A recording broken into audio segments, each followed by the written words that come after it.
ஓம் ஸ்ரீ குருப்யோ நமஹ. சிவாய திருச்சிற்றம்பலம். ஸ்ரீ மாத்ரே நமஹ. ஸ்ருதி ஸ்மிருதி புராணானாம் ஆலயம் கருணாலயம் நமாமி பகவத்பாத சங்கரம் லோகசங்கரம். சதாசிவ சமாரம்பாம் சங்கராச்சாரிய மத்தியமாம் அஸ்மத் ஆச்சாரிய பரியந்தாம் வந்தே குரு பரம்பராம்.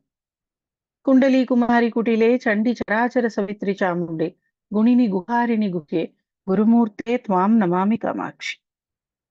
விமலபட்டி கமலகுட்டி புஸ்தக ருத்ராட்ச சஸ்த ஹஸ்தபுட்டி காமாட்சி பக்ஷ்மலாட்சி கலித விபஞ்சி விபாசி வைரஞ்சி. ஹரி ஓம். பரமேஸ்வர ஸ்வரூபமான உங்க எல்லாருக்கும் என்னோட நமஸ்காரம்.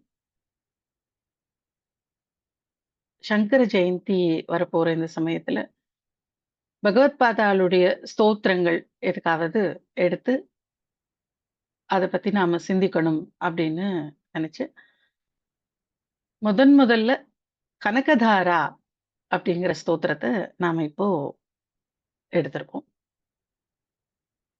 கனகதாரா அப்படின்னா என்ன? பொதுவாக இந்த ஸ்லோகத்துக்கு கனகதாரா, ஸ்வர்ணதாரா அப்படி எல்லாம் பேர் உண்டு. ஸ்வர்ணதாரா ஸ்தோத்திரம், கனகதாரா ஸ்தோத்திரம். ஸ்வர்ணதாரா, கனகதாரான்னா தங்கத்தை மழையாக பொழியக்கூடிய ஸ்தோத்திரம் அப்படின்னு அர்த்தம். கனகதாரா அப்படின்னாலும் அதான் அர்த்தம், ஸ்வர்ணதாரான்னாலும் அர்த்தம். இப்போ இந்த ஸ்தோத்திரத்தை ஆச்சாரியால் நமக்கு கொடுத்த அந்த சூழ்நிலை எப்படி இருந்தது, எந்த மாதிரியான ஒரு கட்டத்துல இந்த ஸ்தோத்திரத்தை நமக்கு கொடுத்தார் அப்படின்னு பார்த்தோம்னா, இந்த ஸ்தோத்திரத்துக்கு ஒரு பெயர் ஆச்சாரியால் வச்சிருக்க நியாயம் இல்லை. நான் இப்போ நான் இந்த ஸ்தோத்திரம் இந்த சுவாமி மேல பண்ண போறேன் இந்த சந்தஸ்ல அப்படின்னு சுப்பிரமணிய புஜங்கம் அப்படின்னு ஒரு ஸ்தோத்திரம் பண்ணார். இங்க அந்த சூழ்நிலைகள் அவரை இப்படி ஒரு ஸ்தோத்திரம் பண்றதுக்கு கொண்டு வந்து நிறுத்துச்சு. அப்ப அந்த ஸ்தோத்திரம் பண்ணார். அப்ப அவர் அதுக்கு கனகதாரான்னு ஸ்வர்ணதாரான்னு பெயர் வைக்கல. அப்போ எப்படி அந்த பெயர் வந்திருக்கும்? அவர் வைக்காத ஒரு பேரை நாமளா வச்சுக்க முடியுமா அப்படின்னா, இந்த ஸ்தோத்திரத்துக்குள்ள ஒரு இடத்துல திரவிணாம்புதாரா அப்படிங்கிற வார்த்தையை யூஸ் பண்ணுவார் ஆச்சாரியால். திரவிணாம்புதாரா, திரவிணம்னா தங்கம்னு ஒரு அர்த்தம் உண்டு.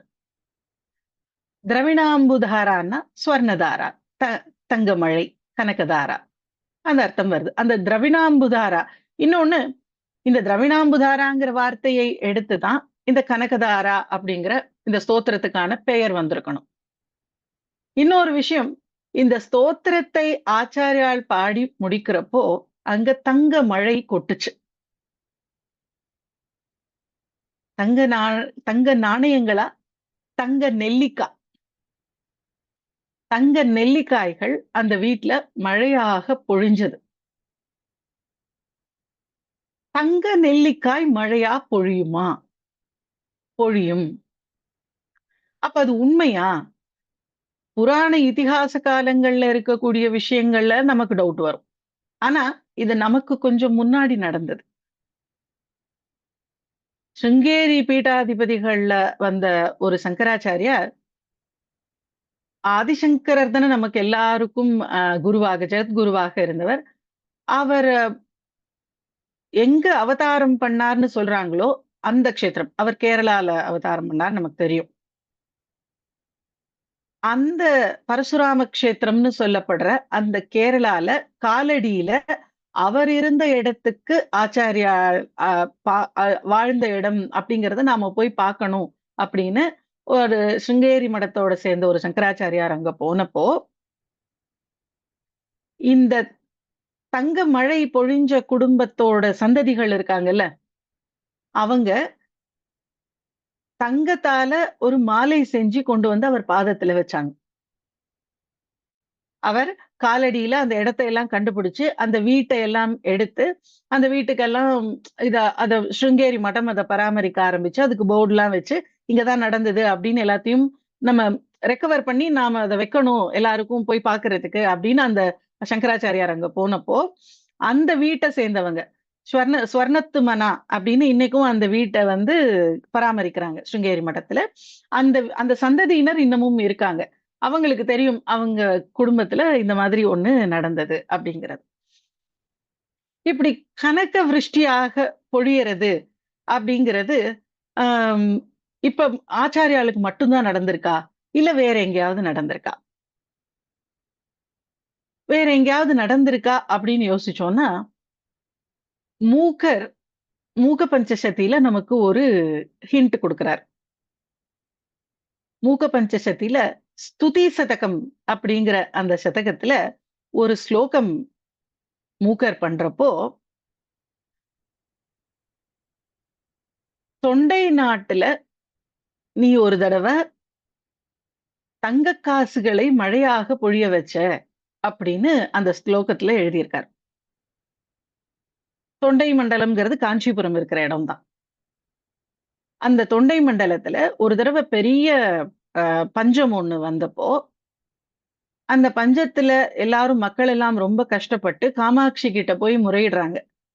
காமாட்சி எங்கள இந்த கஷ்டத்திலிருந்து நீ தான் காப்பாத்தணும் அப்படின்னு கேட்டப்போ, அந்த தொண்டை மண்டலம் பூராவும் அவள் பொற்காசுகளை மழையாக பொழிய வச்சா அப்படின்னு, அத நீ தொண்டை மண்டலத்துல இப்படி ஒரு தடவ செஞ்ச அப்படின்னு மூக்கர் அந்த ஸ்துதி சதகத்துல எழுதியிருக்கார்.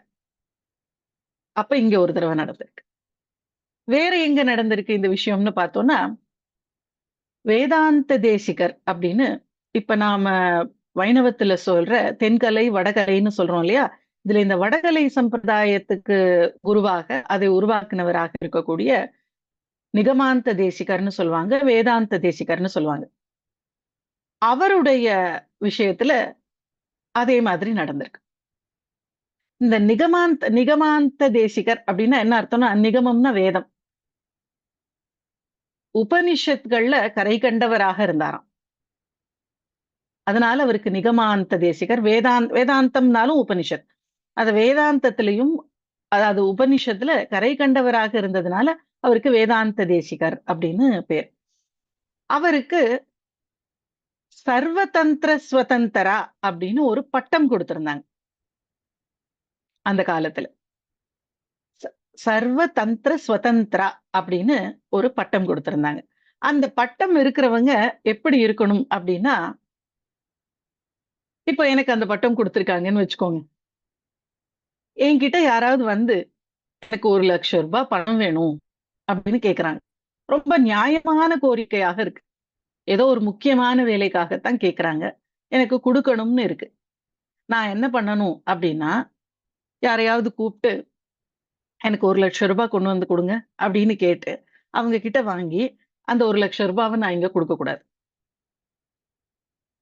அவங்களுக்கு குடுக்கணுங்கிற எண்ணம் எனக்கு தோன்றின உடனே, எனக்கு அந்த பணம் எங்க இருந்தாவது வரணும்.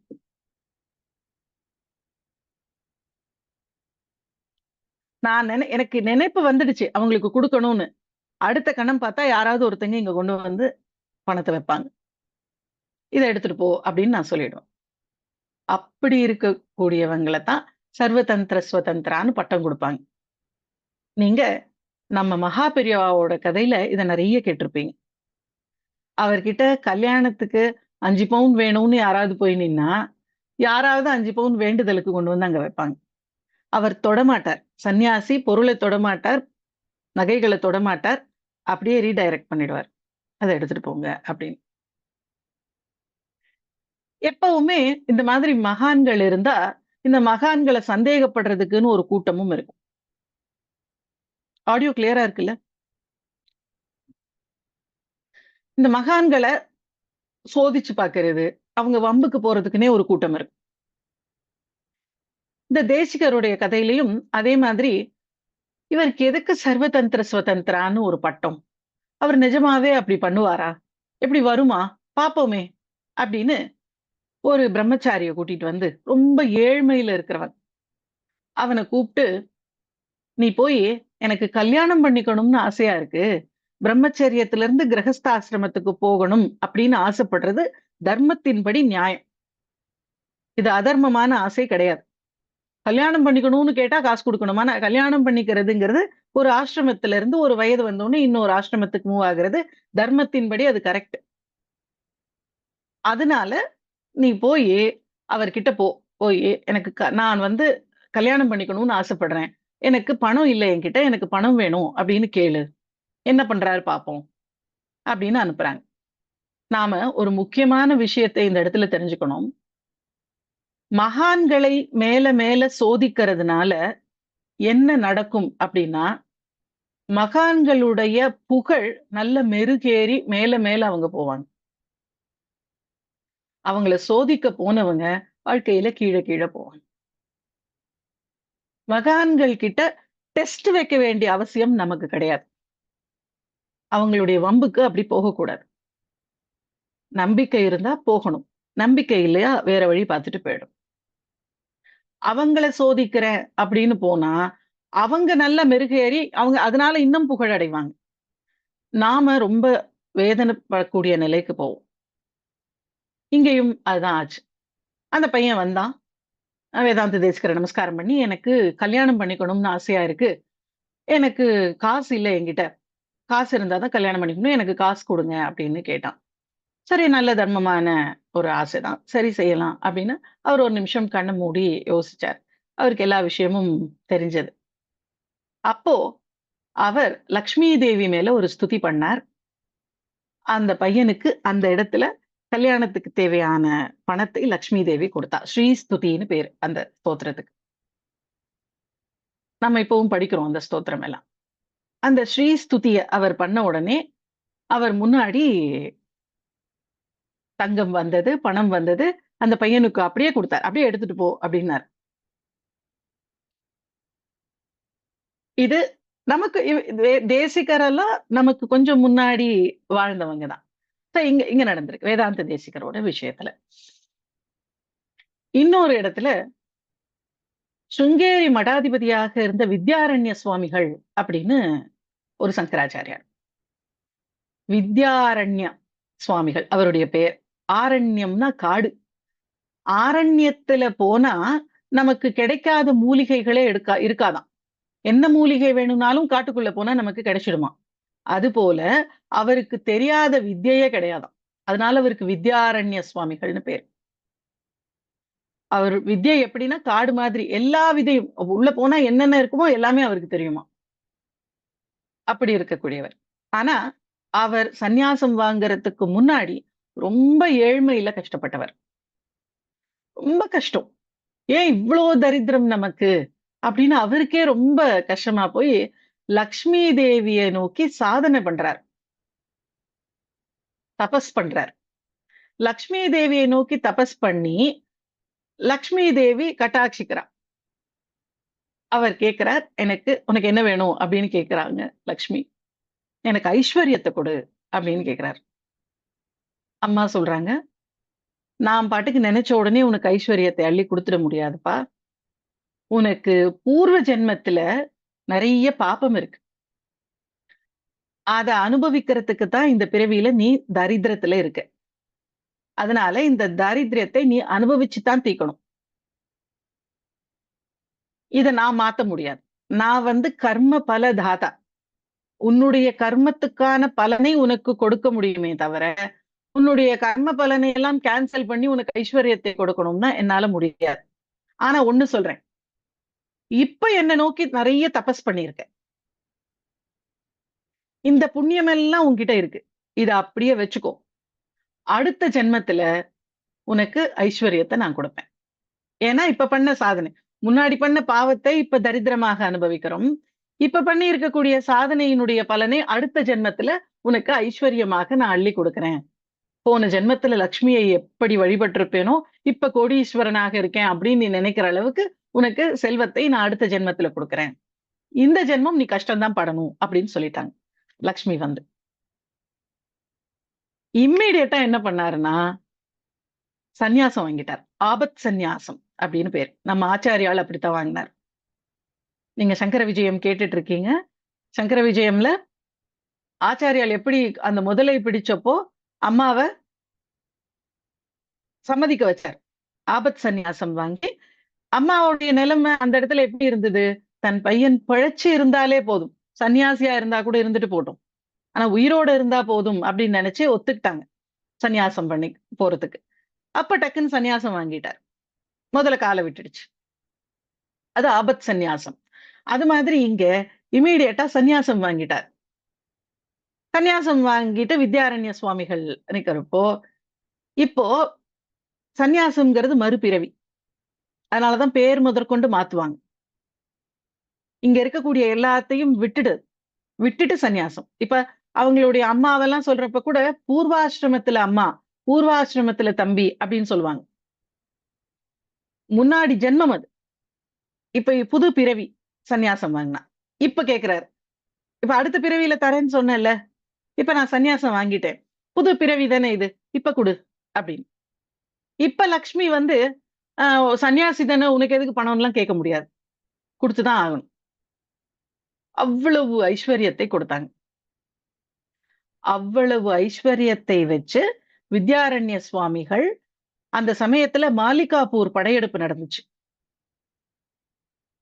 இஸ்லாமியர்கள் நம்ம தேசத்தை கொஞ்சம் கொஞ்சமா சுரண்டிக்கிட்டு உள்ள வந்துட்டு இருந்த சமயம், அந்த மாலிகாபூர் படையெடுப்பு நடந்தப்போ, தன்னுடைய வித்யை, அவருக்கு இருந்த அறிவு, ஞானம், அவர்கிட்ட இருந்த செல்வம் இத வச்சு அந்த கர்நாடக தேசத்தை மட்டும் அவர் காப்பாத்தினார்.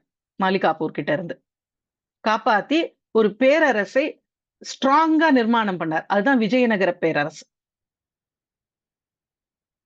அந்த விஜயநகர பேரரசுல இப்பவும் சுங்கேரி ஆச்சாரியார்கள் பார்த்தா சிம்மாசனத்துல தான் உட்காருவாங்க. அவங்களுக்கு வந்து ஏன்னா அவருடையது அந்த தேசம். அவர் நிர்மாணிச்ச தேசம். அதனால அவருக்கு அந்த ஆச்சாரியாளுக்கு சுங்கேரி மடத்துல அவர் அதுக்கப்புறம் சுங்கேரி பீடத்துல ஆச்சாரியாலா இருந்தார். வித்யாரண்ய சுவாமிகள். இந்த விஜயநகர பேரரசை நிர்மாணிச்சதுக்கு அப்புறம். அதனால அந்த சுங்கேரி மடத்துக்காரங்களுக்கு எப்பவுமே ரொம்ப மரியாதை இங்க உண்டு. இந்த அந்த கர்நாடகா இதுல. அது ஸ்ரீசக்கரம் மாதிரியே நிர்மாணிச்சாராம் அந்த விஜயநகர பேரரசு. விஜயநகர பேரரசோட நீங்க மேல இருந்து பார்த்தா அது ஸ்ரீசக்கர ரூபத்திலேயே இருக்குமா. அப்படி அந்த தேசத்தை அவர் நிர்மாணிச்சு பண்ணார். அவர்கிட்ட இருந்த செல்வத்தை வச்சு. அந்த செல்வம் லக்ஷ்மியால கொடுக்கப்பட்டது. இப்படி நிறைய இடங்கள்ல லக்ஷ்மி தானே வந்து செல்வத்தை அள்ளி கொடுத்த கதைகள் இருக்கு. ஆனா இந்த கதைகள் எல்லாமும் விட கனகதாரா எப்படி வேறுபட்டு இருக்கு அப்படிங்கறத நாம பார்க்கணும். கனகதாரா அங்கேயும் காசு கொடுத்தாங்க, இங்கேயும் காசு கொடுத்தாங்க. அங்க கொடுத்த காசுக்கும் இங்க கொடுத்த காசுக்கும் என்ன வித்தியாசம்? இந்த கனகதாரா ஸ்தோத்திரத்தை படிக்கிறதுனால தினந்தோறும் அதை நாம விடாம படிக்கிறதுனால என்ன ஆகும் அப்படின்னா தரித்திரம் இருக்காது. பொதுவா அதுதான் பலன் சொல்லுவாங்க இல்லையா? தரித்திரம் இருக்காது. தரித்திரம் இப்ப நமக்கு இருக்கா அப்படின்னு நம்ம முதல்ல பார்க்கணும். தரித்திரம் இருந்தா அது தொலையணும்னு நாம போய் ஸ்தோத்திரம் பண்ணணும். அப்போ நான் சொல்றேன், நான் என்கிட்ட எல்லாமும் இருக்கு. நான் நல்லா தான் இருக்கேன். நான் கனகதாரா பண்ண வேண்டியதில்ல. யாராவது கஷ்டப்படுறவங்க கனகதாரா படிச்சுக்கட்டும் அப்படின்னு நான் சொல்றேன். சொல்லலாம் இல்லையா? தரித்திரத்துல இருந்தா கனகதாரா படிச்சா தரித்திரம் தொலையும். அப்ப நான் தரித்திரத்துல இல்ல. அப்ப நான் படிக்க வேண்டியதில்லைன்னு சொல்லலாம் இல்லையா? சொல்லலாம். ஆனா இந்த கனகதாரா அப்படிங்கிற அந்த வார்த்தைய நாம கொஞ்சம் ஆராய்ச்சி பண்ணோம் அப்படின்னா ஏன் எல்லாரும் படிக்கணும் அப்படிங்கிறது தெரியும். எப்படி அத ஆராய்ச்சி பண்றது? கனக அப்படிங்கிற வார்த்தை வந்து கனத் அப்படிங்கிற வார்த்தையில இருந்து வந்தது. கனத் கனக தாட்டங்கா நம்ம படிச்சிருக்கோமா? கனத் கனக தாட்டங்கா அப்படின்னா ஒளி வீசக்கூடிய அப்படின்னு அர்த்தம். அந்த கனத்னா ஒளி வீசக்கூடிய. அந்த ஒளி வீசக்கூடிய தன்மை இருக்கக்கூடிய ஒரு உலோகத்துக்கு கனகம்னு பேர் வந்தது. கனத் கனக தாட்டங்கா அப்படின்னா ஒளி வீசக்கூடிய தாட்டங்கங்களு. அந்த கனத்துங்கிற தன்மை ஒளி வீசக்கூடிய தன்மை தங்கத்துக்கு இருந்ததுனால தங்கத்துக்கு கனகம்னு பேர் வந்தது. அப்போ கனகம்னா ஒளி ஒளி வீசக்கூடிய தன்மை ஒரு பேர் ஒளி அது கனகம். தாரான்னா உங்களுக்கு தெரியும். விடாமல் பொழிஞ்சுக்கிட்டே இருந்தா அது தாரா. தாரை அப்படின்னு நம்ம தமிழ்ல சொல்லுவோம். அதுதான் தாரா. விடாம அப்படியே கண்டினியூஸா வந்துகிட்டே இருந்தா தாரா. கனகதாரா அப்படின்னா இடைவிடாத ஒளி. ஒரு பெரிய ஒளி பொழிஞ்சுகிட்டு இருக்கக்கூடிய ஒரு ஒளிக்கு கனகதாரா அப்படின்னு பேர். சரி. அப்ப ஒளின்னா என்ன? வெளிச்சம். லைட். வெளிச்சம் நமக்கு எதுக்கு உபயோகப்படுது? இங்க இருக்கக்கூடிய பொருட்களை பார்க்கறதுக்கு உபயோகப்படுது. இந்த லைட் ஆஃப் பண்ணிட்டா இருட்டா இருந்தா நமக்கு இங்க எங்க முன்னாடி என்ன இருக்குன்னு தெரியல. இருட்டா இருந்தா எதுலயாவது போய் முட்டிக்கிறோம். வெளிச்சம் இருந்ததுன்னா இங்க எங்க இந்தந்த பொருட்கள் இருக்கு அப்படின்னு நமக்கு தெரியுது. அப்போ கனகதாரான்னா வெளிச்சத்தை இடைவிடாமல் பொழியறா. அதனால எல்லா இடமும் நமக்கு தெரியுது. நமக்கு வஸ்துக்களே இன்னது இங்க இருக்குன்னு தெரிய வைக்கக்கூடிய ஒளிக்கு கனகதாரான்னு பேரு. இடைவிடாமல் இருக்கும். போயிட்டு போயிட்டு வரல அந்த லைட். கன்டினியூஸா லைட்டால நிறைஞ்சு இருக்கு எல்லா இடமும். சரி. அப்போ அதுதான் கனகதாராவா? எப்பவும் வெளிச்சத்தை கொடுக்கக்கூடியவள்னு அர்த்தமானா? நல்ல லைட் இருக்கு. எல்லா வஸ்துக்களும் உங்களுக்கு நல்லா தெரியுது. எனக்கு கண்ணுல கோளாறு. எனக்கு தெரியுமா? நான் கண்ண மூடிக்கிட்டேன். எனக்கு தெரியுமா? தெரியாது. அப்போ இப்போ பிறவியிலேயே பார்வை இல்லாதவங்க இருக்காங்க. அவங்களுக்கு கண்ணு இருக்கான்னா இருக்கு. ஆனா அவங்களுக்கு முன்னாடி இருக்கிற வஸ்துக்கள் வெளிச்சம் இருக்கா? இருக்கு. முன்னாடி பொருட்கள் இருக்கா? இருக்கு. நமக்கு தெரியுதா கிளியரா? தெரியுது. அவங்களுக்கு கண்கள் இருக்கா? இருக்கு. ஆனா கண்ணால பார்த்தா அவங்களுக்கு தெரியுதா? தெரியல. ஏன்? கண்ணுல ஒளி இல்ல. கண்ணுல இருக்க வேண்டிய ஒளி இல்ல. கண்ணுக்கு உள்ள இருந்து ஒரு ஒளி வரணும். அந்த கண்ணுக்குள்ள இருந்து வர்ற ஒளிதான் அந்த விஷயத்தை நமக்கு நம்ம பார்வையை கிளியர் ஆக்குது. வெளியில இருந்து வர்ற ஒளி மட்டும் பத்தாது. உள்ளுக்குள்ள இருந்து ஒரு ஒளி வரணும். அந்த உள்ளுக்குள்ள இருக்கக்கூடிய ஒளிதான் காதுல கேட்கும் திறனாகவும், கண்கள்ல பார்க்கக்கூடிய திறனாகவும், நாக்குல சுவை தெரியக்கூடிய திறனாகவும், மூக்குல வாசனை தெரியக்கூடிய திறனாகவும், மேல ஸ்பரிச திறனாகவும் இருக்கு. தொட்டா தெரியுதுன்னா எதனால? உள்ள ஒளி இருக்கு. அந்த ஒளி நம்மள அலர்ட்டா வச்சிருக்கு. மேல தொட்டா தெரியுது. உள்ள ஒளி இருக்கு. அது கேட்கிற தன்மைய குடுத்திருக்கு. அதனால நான் பேசுறது உங்களுக்கு கேக்குது. உள்ள ஒளி இருக்கு. அந்த ஒளி கண்கள் வழியாக வந்தா எனக்கு கண்ணு தெரியுது. அப்ப வெளியில இருக்கிற ஒளி மட்டும் பத்தாது. உள்ள இருக்கக்கூடிய ஒளி தான் அதுதான் சைத்தன்யம். நமக்கு உள்ள இருக்கக்கூடிய ஒளி தான் சைத்தன்யம். அந்த சைத்தன்யத்தை பெருக வைக்கக்கூடியவள் கனகதாரா. நமக்கு உள் ஒளி இருக்கே, அந்த ஒளி பெறுகிறது தான் அந்த ஸ்தோத்திரத்தினுடைய பலன். இந்த ஸ்தோத்திரம் என்ன பண்ணும் அப்படின்னா, மேல மேல ஐஸ்வர்யத்த கொடுக்குமா? எதுக்கு சொல்லுங்க? கனகதாரா படிச்சா ஐஸ்வர்யம் வரும்னா, மேல மேல மேல காசு இப்போ ஒவ்வொருத்தங்கள நாம பார்க்கிறோம். இன்னும் 6, 7 தலைமுறைக்கு சொத்து சேர்த்திருக்காங்க. ஆனா, திருப்தி இருக்கா அப்படின்னா, இன்னும் ஏதாவது ஒரு பிசினஸ் பண்ணலாமா? இன்னொரு தலைமுறைக்கு சேர்க்கலாமா? அப்படின்னு இருக்கு. அப்போ அவங்களுக்கு அவங்க தரித்திரத்துல இருக்காங்களா? ஐஸ்வர்யத்துல இருக்காங்களா? ஏதாவது இல்ல, இல்லன்னு சொல்ற வரைக்கும் தரித்திரம் தான். அவங்க ஐஸ்வர்யத்துல இல்ல. அப்போ நாம என்ன பண்ணியிருக்கோம்? இப்ப நமக்கு யோசிச்சா ஐஸ்வர்யத்துல நான் இருக்கேன். நீங்க எப்பவுமே பார்த்தீங்கன்னா, ஒரு முக்கியமானது சரஸ்வதியினுடைய அருள் நிரம்பி இருந்ததுன்னு வச்சுக்கோங்க. ஒருத்தர்கிட்ட சரஸ்வதியினுடைய அருளே இல்லன்னு வச்சுக்கோங்க. அவங்கள போய், "நீ முட்டாள். உனக்கு ஒண்ணுமே தெரியாது." அப்படின்னு சொல்லி பாருங்க. சரஸ்வதியினுடைய கடாட்சமே இல்லாத ஒருத்தர்கிட்ட போயி, "நீ முட்டாள். உனக்கு ஒண்ணும் தெரியாதுன்னு" சொல்லுங்க. ஒத்துக்க மாட்டாங்க. அது எப்படி நீ என்ன முட்டாள்ன்னு சொல்ற? எனக்கு எல்லாம் தெரியும்." அப்படின்னு சொல்லுவாங்க. லக்ஷ்மி கடாட்சத்தோட இருக்கக்கூடிய ஒருத்தர்கிட்ட போயி, "உங்களுக்கு என்ன நல்ல கோடீஸ்வரா இருக்கீங்க. கார் இருக்கு, பங்களா இருக்கு, நல்லா இருக்கீங்க." அப்படின்னு சொல்லுங்க. "என்ன கார் இருந்து என்ன அதெல்லாம் வரவுக்கும், செலவுக்கும் சரியா இருக்கு." அப்படின்னு சொல்லுவாங்க. சரஸ்வதி கடாட்சத்தை இல்லன்னா கூட ஒத்துக்க மாட்டான். லக்ஷ்மி ஃபுல்லா ஐஸ்வர்யத்த குடுத்திருந்தாலும் பத்தலன்னு தான் சொல்லுவோம். எவ்வளோ நான் திருப்தியா இருக்கேன் அப்படின்னு காசு இது எனக்கு போதும். நான் திருப்தியா இருக்கேன்னு சொல்லுவாங்களான்னா சொல்ல மாட்டாங்க. காசு விஷயத்துல. அறிவு விஷயத்துல, ஆ தெரியாமலே எனக்கு தெரிஞ்சிருச்சுன்னு சொல்லுவாங்க. ஒண்ணுமே தெரியாமலே, எனக்கெல்லாம் எல்லாமே தெரியும் அப்படின்னு சொல்லுவோம். அது லக்ஷ்மி கடாட்சத்துல இருக்கக்கூடிய உலகம் பூரா நமக்கு மட்டும் இல்ல எல்லாருக்கும் இதே தான் பிரச்சனை. லக்ஷ்மி கடாட்சத்த பரிபூரணமா திருப்தியா யாராலயும் ஒத்துக்க முடியாது. அந்த திருப்தியை இந்த கனகதாரா தரும்.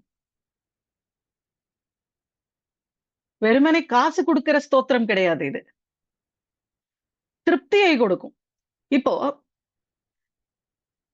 நம்ம சின்ன குழந்தையா இருந்தப்போ, நம்ம ஏதோ ஒரு சாக்லேட் பர்ட்டிகுலரா அந்த சாக்லேட் வேணும்னு கேட்டோம். அம்மா சொன்னாங்க, "அதெல்லாம் ரொம்ப காஸ்ட்லியா இருக்கு. நம்ம கிட்டலாம் காசு இல்ல. பேசாம இரு" அப்படின்னு சொன்னாங்க. அப்ப நான் மனசுக்குள்ள நெனச்சுக்கிட்டேன், என்ன ஒரு தரித்திரத்துல இருக்கோம் நம்ம. இந்த சாக்லேட் வாங்க முடியாத தரித்திரத்துல இல்லையா இருக்கோம் நம்ம, அப்படின்னு. இன்னைக்கு அந்த சாக்லேட்ட காசு குடுத்து வாங்க முடியும். ஆனா எனக்கு தேவையில்ல அந்த சாக்லேட் இப்போ. முன்னாடியே சுகர் இருக்கு. இப்ப எனக்கு அந்த சாக்லேட்டும் தேவையில்ல. இந்த நிலைமையில எனக்கு ஒண்ணு தேவையா இருந்தது. அது இல்லாததுனால தரித்திரத்துல இருந்தேன். இப்ப எனக்கு அத வாங்க முடியும். அப்ப என் தரித்திரம் போயிடுச்சா? நம்மளுடைய வாழ்க்கையில வளர்ச்சிங்கிறது எப்படி இருந்திருக்குன்னா, புது புது தரித்திரங்களை கண்டுபிடிக்கிறது தான் நம்ம வாழ்க்கையில நம்ம வளர்ந்திருக்கோம். அப்ப சாக்லேட் தரித்திரம் இருந்தது. இப்ப வேற ஏதோ ஒரு தரித்திரம் இருக்கு. ஏழ்மைனா, அப்ப சாக்லேட் வாங்க முடியலாத ஏழ்மை இருந்தது. இப்ப கார் வாங்க முடியாத ஏழ்மை. கார் வாங்கிட்டா பங்களா வாங்க முடியாத ஏழ்மை. பங்களா வாங்கிட்டா குழந்தை இல்லாத ஏழ்மை. குழந்தை இருந்துட்டா குழந்தைக்கு கல்யாணம் ஆகாத ஒரு ஏதோ ஒண்ணு இல்ல. எது இல்லன்னு கண்டுபிடிக்கிற திறமை தான் நமக்கு வளர்ந்திருக்கு. எது இல்லங்கிற திறமையை வளர்த்து, வளர்த்து நாம என்ன பண்ணலாம் அப்டின்னா, எப்பவுமே அதிருப்தியோடவே இருக்கலாம். இல்ல, இல்ல, இல்லன்னு பாட்டு பாடிக்கிட்டே இருக்கலாம். அப்போ என்ன இருந்தா இருக்குன்னு சொல்லுவோம்? காசுக்கு ஒரு எல்லையே கிடையாது. என்ன இருந்தா இன்னைக்கு தேவையானது இன்னைக்கு எல்லாம் நடந்துச்சு. இன்னைக்கு வாழ்க்கை நல்லா இருக்கு. அப்ப அந்த திருப்தி வேணும்ல. அந்த திருப்தியை கொடுக்கக்கூடியது இந்த கனகதாரம். புதுசு புதுசா தரித்திரங்களை கண்டுபிடிச்சுக்கிட்டே இருக்காம, இருக்கிறத நான் சந்தோஷமா இருக்கேன். எனக்கு இந்த அளவுக்காவது குடுத்திருக்காளே! அப்படின்னு இந்த அளவுக்கு நான் சந்தோஷமா இருக்கேன். எனக்கு இருக்கிறத வச்சு நான் சந்தோஷமா இருக்கேன்னு சொல்லக்கூடிய அந்த நிறைவு, அந்த கன்டென்ட்மென்ட்ட குடுக்கக்கூடியது கனகதாரம். கனகதாரா ஸ்தோத்திரம் படிச்சா என்ன ஆகும்? அப்படின்னா, இன்னைக்கு உங்களுக்கு அவசரமா ஹாஸ்பிட்டல் செலவுக்கு ரூ. 50,000 வேணும். ரூ. 50,000 வரும். நீங்க செலவு பண்ணிட்டு வந்துரலாம். திருப்தியா இருக்கலாம். உங்களுக்கு என்ன தேவையோ, இப்ப என்ன அவசியமோ, அது உங்களுக்கு கிடைச்சுக்கிட்டே இருக்கும். அப்போ திருப்தியா இருக்கலாம். எனக்கு என்ன வேணுனாலும் லட்சுமி குடுத்துருவா. நான் கணக்குதாரா படிச்சுட்டு இருக்கேன். நாளைய பத்தி எனக்கு நான் கவலைப்படல. அப்போ நாம ரிட்டயர் ஆனதுக்கு அப்புறம், வேலையெல்லாம் விட்டதுக்கு அப்புறம், உட்கார்ந்து இருக்கிறப்போ, மாசத்துக்கு எவ்வளோ செலவாகும்? அப்ப இப்ப எவ்வளோ சேர்த்து வைக்கலாம்? அப்படின்னு நான் கணக்கு போட வேண்டியதில்ல. அன்னைக்கு பொழுது அன்னைக்கு அவ நடத்துவா. ஏன்? நான் கணக்குதாரா படிச்சுட்டு இருக்கேன். கனகதாரா ஸ்தோத்திரத்தினுடைய மகிமை என்னன்னா, உங்களுடைய நியாயமான விருப்பங்கள் அப்பப்ப நிறைவேற்றப்படும். திருப்தியை கொடுக்கப்படும். உங்களுக்கு திருப்தி எப்பவும் இருக்கும். "நல்லா இருக்கியான்னு?" கேட்டா, வாய் நெறைய "நல்லா இருக்கேன்" அப்படின்னு சொல்லலாம். எங்க நல்லா இருக்கிறது? இங்க வர்ற காசும், போற காசும் அப்படின்னு புலம்பாம, நல்லா திருப்தியா இருக்கலாம். உங்கள பார்த்தா கோடீஸ்வரர்களுக்கு கூட கவல வரும். ஒரு ராஜா வந்து ஒரு பிச்சைக்காரன பார்த்து கவலைப்பட்டாருன்னு ஒரு கதை நம்ம கேட்டுருக்கோம். அவன் ரொம்ப ஹாயா அப்படி தலைக்கு கை வச்சுட்டு, அப்படியே ரோட்ல படுத்துட்டு, கால் மேல கால் போட்டு காலாட்டிக்கிட்டு படுத்திருந்தானாம். அவனுடைய அந்த சொகுசையும், அவனுக்கு கவலையே இல்லாம மூஞ்சில இருக்கக்கூடிய அந்த அந்த தன்மையையும் பார்த்துட்டு, ராஜாக்கு என்னடா இது ராத்திரி தூங்க போனா, எதிரி நாட்டுக்காரன் போருக்கு வருவானா? இந்த நாளைக்கு என்ன பிரச்சனைய பார்க்கணும்? இந்த இதுல என்ன தீர்ப்பு குடுக்கணும்? நமக்கு தூக்கம் வர வரைக்கும் கஷ்டமா இருக்கு. தெரியாம தூங்குனா தான் உண்டு. காலையில எந்திரிக்கிறப்பவே பிரச்சனையோட எந்திரிக்கிறோம். இவன் பாரு எப்படி இருக்கான் அப்படின்னு நெனச்சாராம்.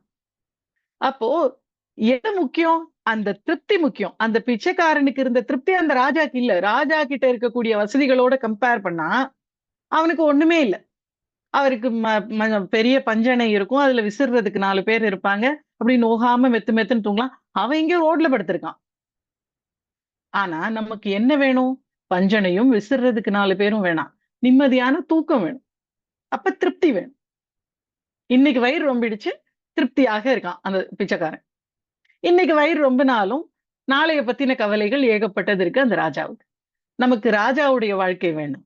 இந்த பிச்சைக்காரனுடைய வாழ்க்கை தான் வேணும். திருப்தியான வாழ்க்கை. அந்த திருப்தியை தரக்கூடியது எதுன்னா, இந்த கனகதாரா.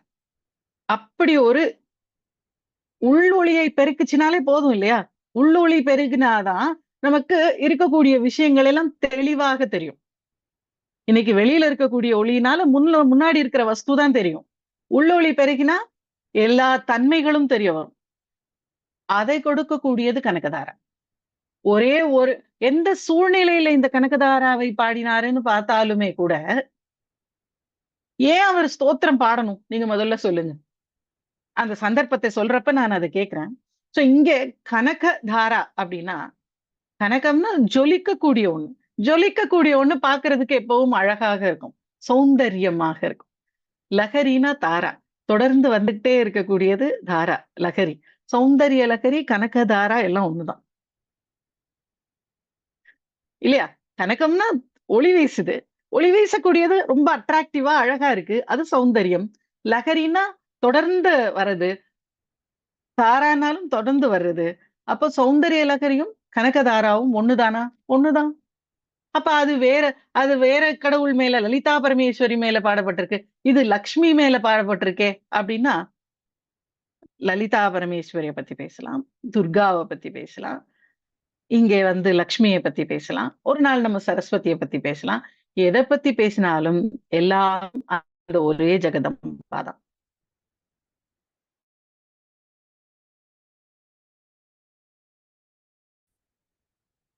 ஜெகன் மாதாவாக இருக்கக்கூடிய அவள் தான் இங்க எல்லாமாகவும் இருக்கா. அவளே தான் நமக்கு காசு வேணும்னா லக்ஷ்மியாக இருக்கா. அவளே நமக்கு கல்வி வேணும்னா சரஸ்வதியாக இருக்கா. சோ இங்க சௌந்தர்ய லகரினும் வேற ஒரு பேரும், இங்க கனகதாரானும் வேற வேற பேர் வச்சிருந்தாலும், அவர் பாடக்கூடியது அந்த ஒரே அம்மா தான். அந்த ஒரே அம்மா இப்ப இப்ப நாம வீட்ல இருக்கோம். நம்மளுடைய தங்கச்சிக்கு நம்ம அக்காவா இருக்கோம். நம்மளுடைய அக்காக்கு நம்ம தங்கச்சியா இருக்கோம். மாறுறோமா இல்லையா யோசிங்க. மாறுறோம். அக்கா கிட்ட பேசுறப்ப மரியாதையும் பணிவும் வருது. தங்கச்சி கிட்ட பேசுறப்ப அதிகாரம் வருது. அப்பா அம்மா கிட்ட பேசுறப்ப பணிவு வருது. அப்ப அங்க அவங்களுக்கு பிள்ளையாக இருக்கும். கணவனுக்கு மனைவியாக இருக்கும்.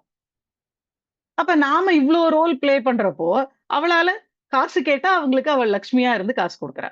ஞானம் கேட்டா அவங்களுக்கு சரஸ்வதியாக இருந்து ஞானம் குடுக்குறா.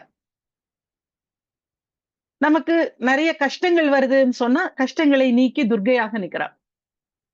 சோ எங்க நின்னாலும் அந்த ஒரே தாய் தான் இவ்வளவாகவும் இருக்கிறாள் அப்படிங்கிறத ஆச்சாரியால் நமக்கு அத்வைத சித்தாந்தத்தை ஒவ்வொரு விஷயத்திலையும் சொல்லிக்கிட்டே இருப்பார். அவர் அத்வைத சித்தாந்தத்தை நிலைநிறுத்தினார் அப்படின்னா எல்லா விதத்திலையும் நிலைநிறுத்தினார். ஒவ்வொரு ஸ்தோத்திரத்திலையும் இப்ப இந்த ஸ்தோத்திரத்திலேயே பார்த்தா உள்ளுக்குள்ள நிறைய இடங்கள்ல அவர் எல்லாம் ஒண்ணு அப்படிங்கறத காமிப்பார். நம்ம அத வரிகள் வர்றப்போ அந்த வரிகளை நாம பார்ப்போம். இப்போ ஆச்சாரியால் பண்ணின இந்த கனகதாரா நமக்கு என்ன குடுக்கும்னு நமக்கு தெரிஞ்சிருச்சு. நமக்கு உள்ளொளியை பெருக்கக்கூடியதாக இருக்கு. திருப்தியை கொடுக்கக்கூடியதாக இருக்கு. நம்மளுடைய நியாயமான தேவைகளை அப்பப்ப நிறைவேற்ற இல்லையேங்கிற நான் கவலையே பட வேண்டியதில்லை. ஐயோ! என்ன செய்யறது அப்படின்னு நான் நிக்க வேண்டியதில்லை. என்னுடைய விருப்பங்கள் நிறைவேறிட்டே இருக்கும். அதனால நான் தைரியமா இருக்கலாம். நான் நான் வந்து எனக்கு ஒரு ஒரு ஒரு அக்கவுண்ட் இருக்கு. அந்த அக்கவுண்ட்ல இருந்து எனக்கு வேணுங்கிறப்பல்லாம் வந்து டக் டக் டக்குன்னு காசு வரும்னா, நான் ஏன் கவலைப்படணும்? அந்த அக்கவுண்ட் தான் எனக்கு கணக்குதாரா. நான் பாட்டுக்கு கணக்குதாரா பாராயணம் பண்ணிட்டு இருக்கேன். ஆனா, வரது அது பாட்டுக்கு வந்துட்டு இருக்கும். நான் எதுக்கும் நான் செய்ய வேண்டியது என்ன ஒண்ணே ஒண்ணு, கணக்குதாரா பாராயணம். செல்வம்னு இல்ல. எந்த தரித்திரமும் இல்லாம நம்மள வச்சுக்கும். உள்ளொளிங்கிறது அதுதான். உள்ளொளிய நாம எங்கேயும் போய் கேட்கறது இல்ல. நம்ம கார் வேணும், பங்களா வேணும்னு கேட்போம். உள்ளொளி வேணும்னு நாம கேட்க மாட்டோம். அப்படி உள்ளொளியை பெருக்கக்கூடியது தான் சாந்தியை கொடுக்கக்கூடியது. மனசாந்தியை கொடுக்கக்கூடியது. அந்த மனசாந்தியை கொடுக்கிறதுக்கு நமக்கு திருப்தி இருந்தா மனசாந்தி வரும். அந்த பிச்சைக்காரன் எப்படி சாந்தியோட இருந்தான்? அவனுக்கு இன்னைக்கு வயிறு ரொம்பிடுச்சு. அதனால அவன் மனசாந்தியோட இருந்தான். நாளைக்கு பத்தி அவனுக்கு கவலை இல்ல. ஏதாவது ஒரு வீட்ல போய் நிப்பான். ஏதாவது ஒரு வீட்ல அவனுக்கு சாப்பாடு குடுப்பாங்க. அவனுக்கு கவலை இல்லாம போயிடும். சோ இதுதான் கனகதாராவினுடைய மகிமை. இந்த கனகதாரா ஸ்தோத்திரத்த ஏன் மிச்ச ஆச்சாரியர்களோட மிச்ச ஸ்லோகாஸ் எல்லாமும் ஒரு பக்கம் இருக்கு. கனகதாரா ஏன் ஸ்பெஷல் அப்படின்னா, ஏன் நாம இதுல ஆரம்பிக்கிறோம்? கனகதாரால ஏன் ஆரம்பிக்கணும் அப்படின்னா, மிச்ச எல்லா ஸ்தோத்திரங்களுமே ஆச்சாரியால் சந்நியசிச்சதுக்கு அப்புறம் எழுதினது. இந்த ஸ்லோகம் பண்றப்போ ஆச்சாரியாளுக்கு 5 வயசு. ஆச்சாரியால் தன்னோட 5வது வயசுல கனகதாரா பண்ணாரு. அதனால இது ரொம்ப ஸ்பெஷல். ஏன்னா 5 வயசு குழந்தை ஒரு ஸ்தோத்திரம் சொல்லி, அந்த ஸ்தோத்திரத்த காலகாலத்துக்கும் இவ்ளோ பேர் நம்ம சொல்லி பலனையும் அனுபவிச்சுட்டு இருக்கோமே! அந்த ஆச்சரியத்துக்காக இது ரொம்ப அற்புதமான, அதிசயமான ஒரு ஸ்லோகம். இந்த ஸ்லோகத்தை பண்ண சூழ்நிலை என்ன? எப்படிப்பட்ட ஒரு நெருக்கம் வந்தப்போ, எதனால அவருக்கு இத பாடணும்னு தோணுச்சு 5 வயசுல? ஒரு 5 வயசு பையன், ஒரு குட்டி பையன். அவருக்கு இந்த ஸ்தோத்திரத்தை பண்ணி, இந்த உலகத்துல இந்த மக்களுக்கெல்லாம் கொடுத்து, இவங்க தரித்திரம் எல்லாம் நீங்கி எப்பவும் சந்தோஷமா இருக்கணும். இத பாராயணம் பண்ணி, பண்ணி அவங்கவங்க தரித்திரத்தை போக்கிக்கட்டும். அப்படின்னு செய்யணும் அப்படின்னு யா எதுனால தோணுச்சு? எந்த சூழ்நிலையில ஆச்சாரியால் இந்த ஸ்லோகம் பண்ணார்? அப்படிங்கிறத நாளைக்கு பார்க்கலாம். ஸ்ரீ மாத்ரே நமக. சிவாய திருச்சிற்றம்பலம்.